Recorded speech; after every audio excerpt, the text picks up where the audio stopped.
What's up guys, I'm Mike from BavhausTV, and today we're going to show you how to upgrade your control arm bushings on your e46 BMW with Powerflex polyurethane.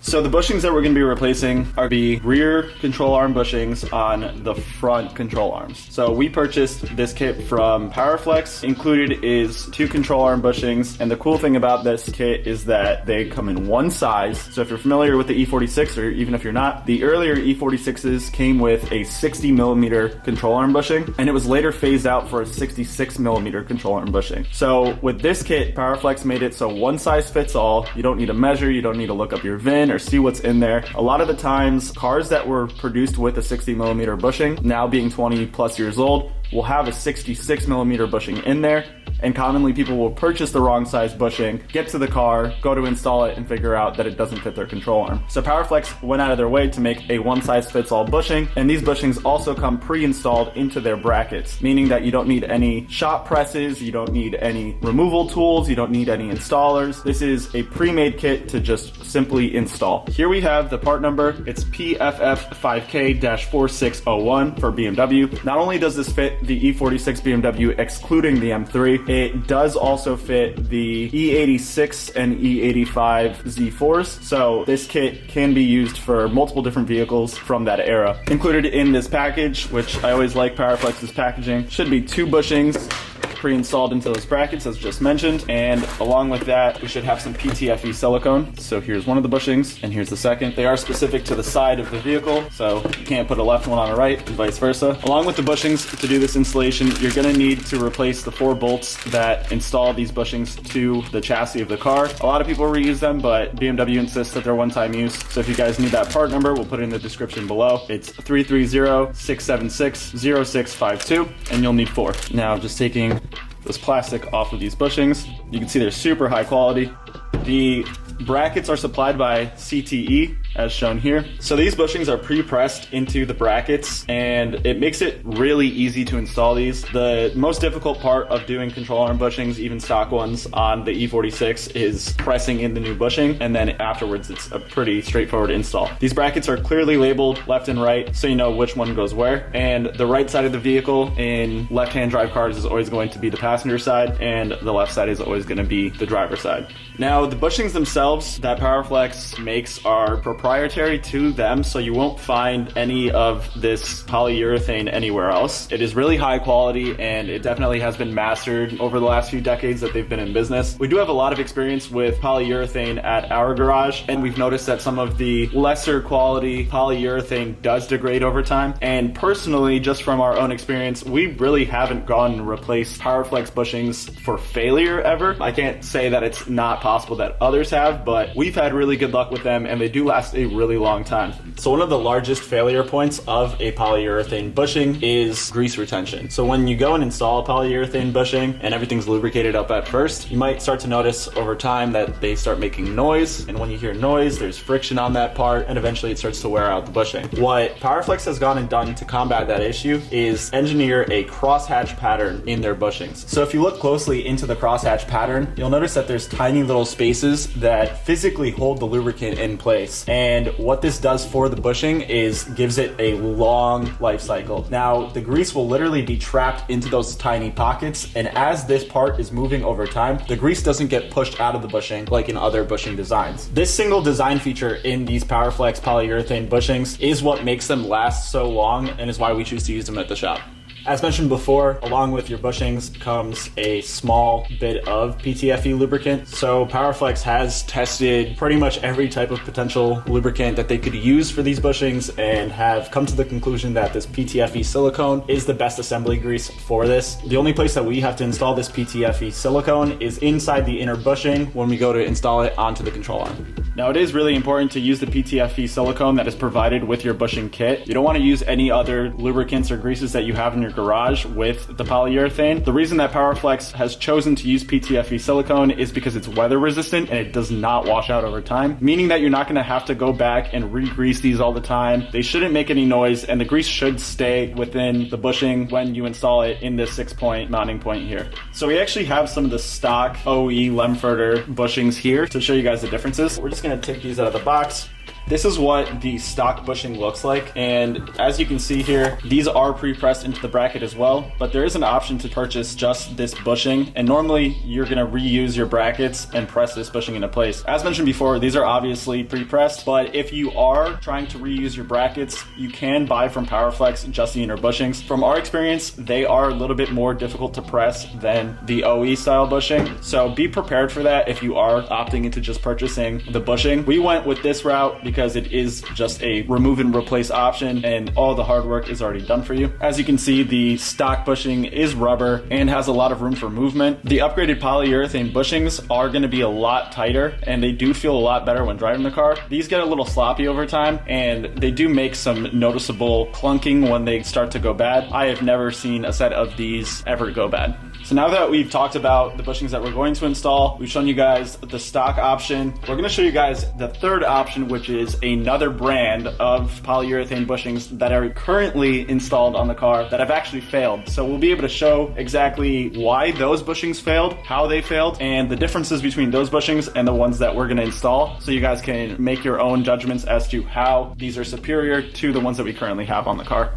So now with the car in the air, the first thing we're going to do is remove anything that's obstructing our access to the control arm bushings. So in this case, we don't have the plastic shields that may be on your car, but we do have this brace. So this brace is held in with 4 16mm bolts that we're going to remove.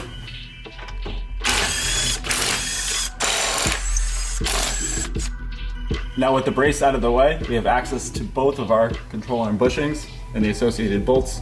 Now, starting on the passenger side of the vehicle, we can take a look at the existing bushing and see what went wrong. So first of all, you can see that the inner bushing is physically pushing out of the outer bushing. Second of all, there's a mark of where the outer bushing is traveling in and out of the bracket. Third of all, you can see some openings in the inner bushing of where the control arm is able to move freely and starting to stretch the bushing. Next, we have no evidence of any lubrication, so this bushing assembly is definitely dry. In addition to that, you can see some tears starting in the bushing, and we'll show you that more once we get the bushing removed. But the next thing I want to show you is how all of those things come together to cause a failure of this bushing assembly. So I'm outside of the car now by the wheel. I'm going to shake the wheel back and forth, and it'll show you how all those points come together to create a massive failure of this control arm bushing. So basically every time this car hits a bump, you can feel the front end shudder. This is just the passenger side. The driver side is doing it too. This is the worst side. Again, you can see that there's no lubrication. These bushings are old, tired, and ripped, and they have plenty of movement, not only within each other, but inside the bracket as well. Now the driver's side has similar points. There's not as much stress between the two bushings, but you can see there's a lack of lubrication. You can see the outer bushing is moving freely inside the bracket as well. And in addition to that, you can see that this control arm is flexing the inner bushing out of its range, and it is starting to tear here as well. So we'll zoom in on that so you can see this tear.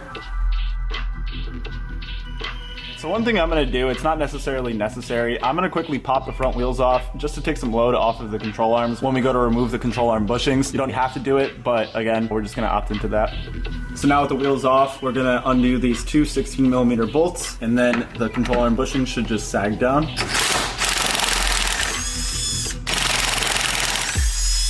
If it stays in place, there is some guide pins, so you may need to take a pry bar behind here and just pull it out. Next, we're going to take a small pry bar, get it behind the bracket, and just pull it out of the guide pins, like so.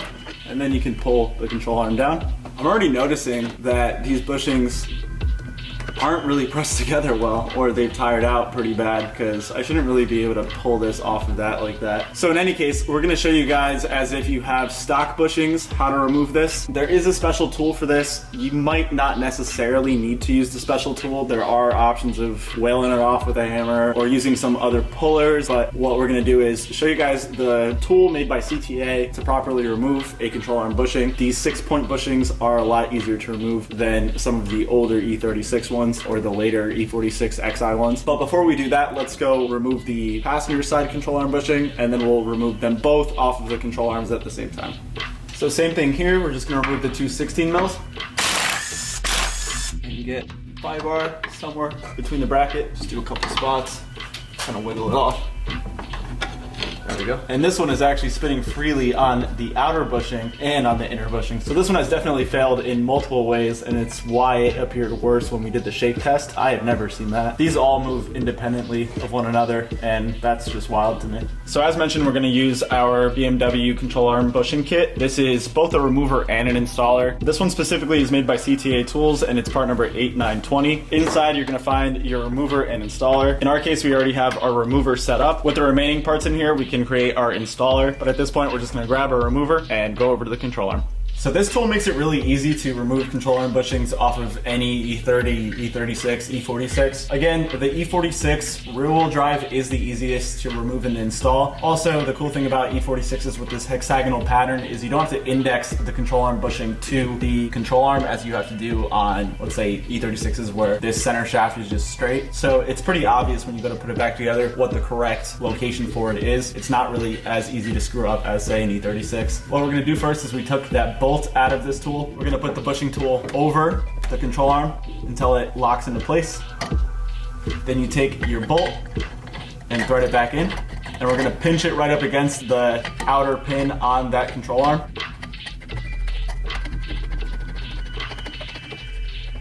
We're gonna get it under some tension, but honestly, look, I don't even need to use a tool to get this off. I'm simply pressing it with my hands. Just goes to show, if you guys want to use a pickle fork back here and just hit it with a hammer, you should be able to get these off. Anyways, this is a 24mm if you need to use it, but just like that, you have our control arm bushing off.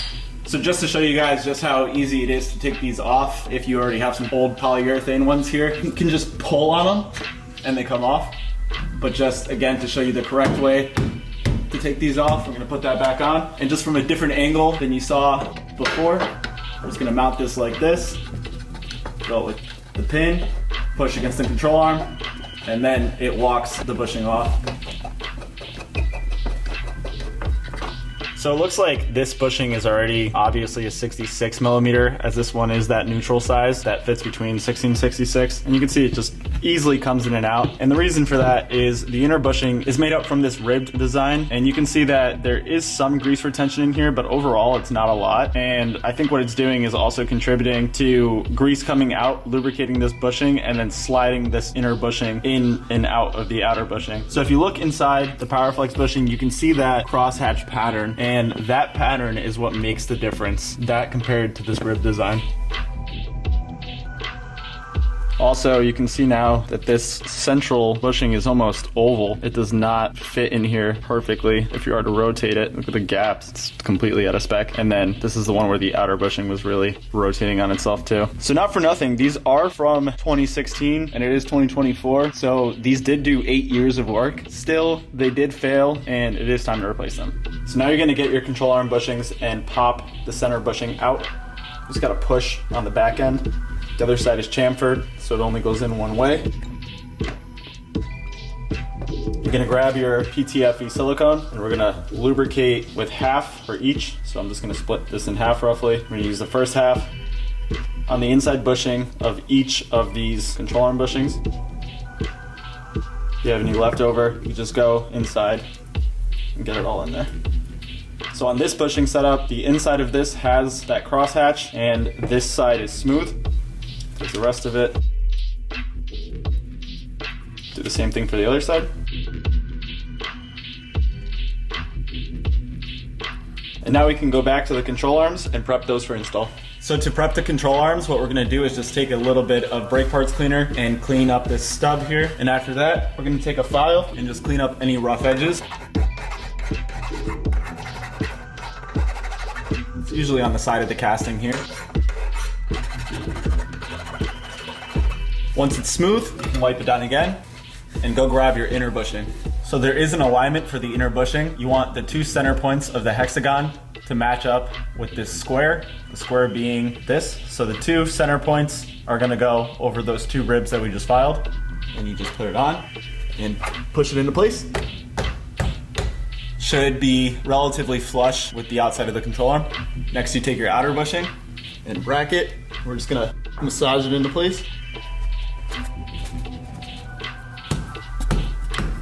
This may require a little bit of force, so we're just gonna use a rubber mallet. You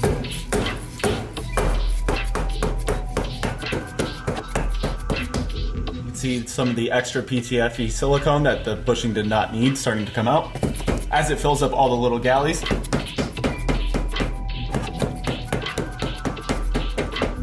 Right about there, we should be all set. Just gonna wipe down any excess. We don't wanna attract any contaminants to the bushing, and the PTFE really needs to only be inside it.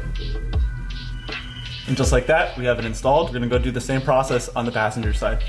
Again, just wiping it down first, grabbing the file.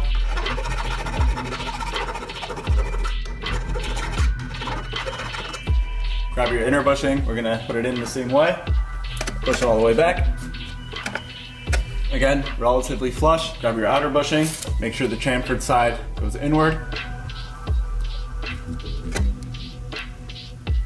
And again, we're just gonna tap it in the rest of the way.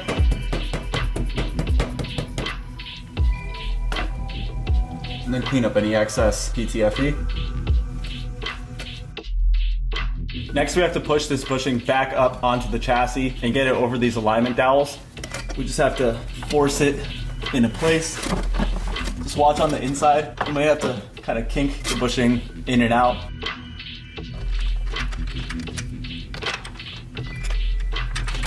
Might need to wiggle it as you put it in. We are utilizing the new hardware. Just gonna tighten these up by hand first.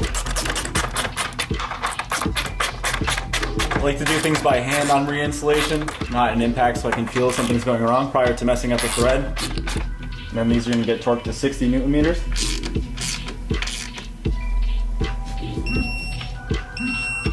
All right, so same deal on the driver's side. Just gonna line it up into place.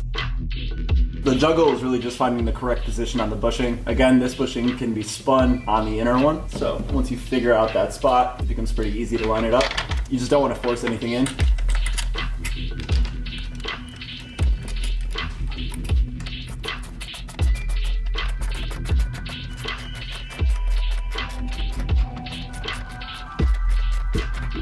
And once again, I'm going to torque to 60 Newton meters.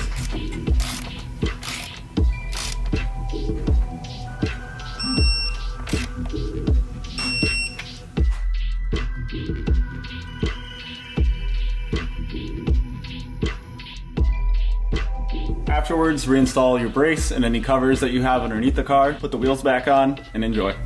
So that's how easy it is to install a set of Powerflex polyurethane control arm bushings when they come pre-assembled. If you do decide to get them and install them into your own brackets, there's a little bit more work involved there. And obviously the most difficult part of the entire job is if you do have stock bushings. Removing those bushings from the control arms is going to be a little bit more work.